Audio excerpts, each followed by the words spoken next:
तुमच्याकडे यायचंय. सिद्धार्थची भूमिका कळली, मला तुमच्या व्यक्तिरेखेबद्दल जाणून घ्यायचंय. सिद्धार्थनी आता खूप याची राजकीय आणि सामाजिक बाजू सांगितली, परंतु खेडेगावातलं त्यावेळचं जीवन आणि खरं म्हणजे न शिकलेला अडाणी माणूस सुद्धा त्याच्यावर कुठल्याही प्रकारचा वाईट चांगला संस्कार होण्याआधी सेक्युलर असतो आणि तो एक विचार आमच्या दिग्दर्शकांनी पण या ह्याच्यामध्ये घातलेला आणि ती एक अडाणी बाई आहे परंतु सत्प्रवृत्त बाई आहे आणि आपला मुलगा काहीतरी म्हणजे हा काय म्हणायचं तो त्याला कळत नाही तो काय करतोय असा ह्याचा प्रवास ह्याच्या कॅरेक्टरचा खूप महत्त्वाचा आहे.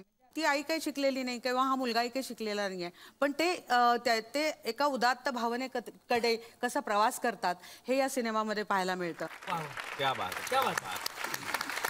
जाकिर सर, मुझे आपसे भी वही सवाल पूछना है. इस सिनेमा में आपकी जो भूमिका है उसके बारे में मुझे जानना है. टाइटल रोल तो एक्चुअली मेरा है, इनका नहीं है.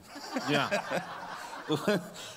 रजाकार जो इन्होंने बताया कि वो निज़ाम हैदराबाद की जो सेना थी उसको रजाकार कहते थे, जो काफ़ी जगह फैली हुई थी और उस वक्त जो उनके टेरिटरी में जो हिस्से आते थे कुछ महाराष्ट्र के भी थे, औरंगाबाद साइड के उस तरह के हिस्से थे, तो वो लोग एक्चुअली क्योंकि वो सोचते थे कि भाई हम हैदराबाद आज़ाद देश बनाएंगे, लेकिन वैसा हो नहीं पाता.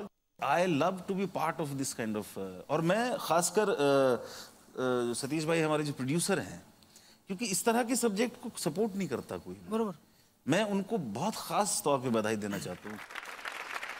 मला आता डॉक्टर तुमच्याकडे यायचंय. स्वातंत्र्यपूर्व काळात लढणारे सगळे सत्याग्रही लोक होते, मोठ्या प्रमाणात त्याच्यामध्ये सामील झालेले आणि त्यावेळी त्यांच्या अंगात एक जो जोश होता.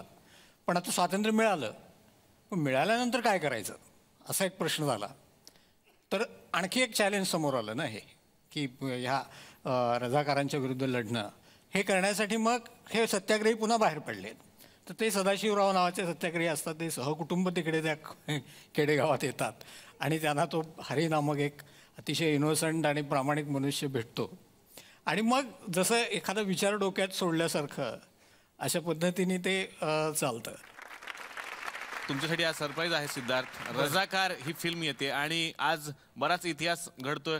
जसं मी मगाशीच उल्लेख केला की आज आमच्याकडे जाकीर साहेब आलेले आहेत, तसा आणखीन एक नवीन इतिहास आजच्या भागाच्या निमित्ताने घडणार आहे की सिद्धार्थला त्याच्या सिनेमाला शुभेच्छा देण्यासाठी म्हणून खास तेवढ्या कारणासाठी 2 विशेष जाधव या मंचावरती आम्ही आमंत्रित करणार आहे. जोरदार टाळ्यांनी मी या मंचावरती आमंत्रित करतो. खरं तर ते आमच्याच फॅमिलीतले आहेत, आमचे फॅमिली हेड होते ते फुबाई फूचे. जोरदार टाळ्यांनी स्वागत करूया दिग्दर्शक संजय जाधव यांचं.